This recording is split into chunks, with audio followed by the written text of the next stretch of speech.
So my name is Ali Abdul-Sater, and I am an assistant professor in the kinesiology department at York University and member of the Muscle Health Research Center, MHRC. And my research primarily is focused on control of inflammation. So how do we make sure inflammation is balanced? Not too much inflammation is bad, too little inflammation is also not good enough. So our research is focused on how do we achieve this balance. And an important component of our research is looking at how exercise and physical activity alters inflammation. So it's been known for a while that exercise is an important mediator of inflammation. So depending on the speed and intensity and duration of the exercise, that could alter and affect the inflammatory response, meaning it could allow the cells to be over-inflammatory or under-inflammatory. Our research was focused on how that happens inside the cells. How do we, what are the changes that occur in the signaling or inflammatory pathways inside the cell? How does it affect the metabolism of those immune cells, those inflammatory cells, and how that all plays together into controlling inflammation. So we do research on animals and humans, various types of exercise, and look how that affects the metabolic status of the immune cells and their inflammatory responses, and in the hope to devise exercise strategies that can achieve a specific outcome in terms of inflammation.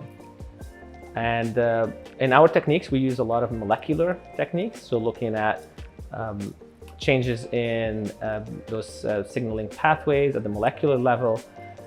And our most important technique is flow cytometry, where we can look at single cell levels in a tissue with heterogeneous mixture of cells, looking at several markers at the same time on each cell and probing the cell for the amount of inflammation it makes, for the types of the cells they are, and for the signaling pathways that are affected once exercise has been used.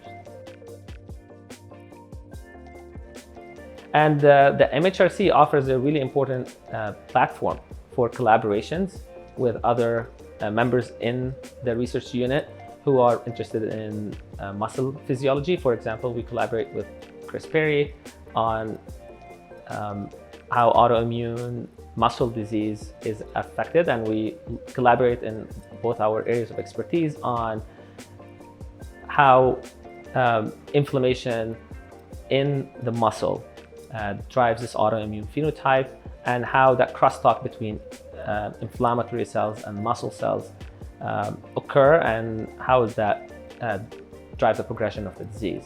We also collaborate with other members within the MHRC, specifically members who work on heart, like Gary Sweeney and Peter Bax, and we look at the inflammatory cellular infiltrate, also using flow cytometry, into the heart in different models of heart disease, and understanding again this interplay between inflammatory cells and the cardiomyocytes and how that all plays into the particular disease. The MHRC also offers opportunities for our trainees to interact with other MHRC trainees, and they have various events, which is great. They also offer scholarship opportunities, which 2 of my students have gotten, and that helped them out, getting recognition and moving on with their future research.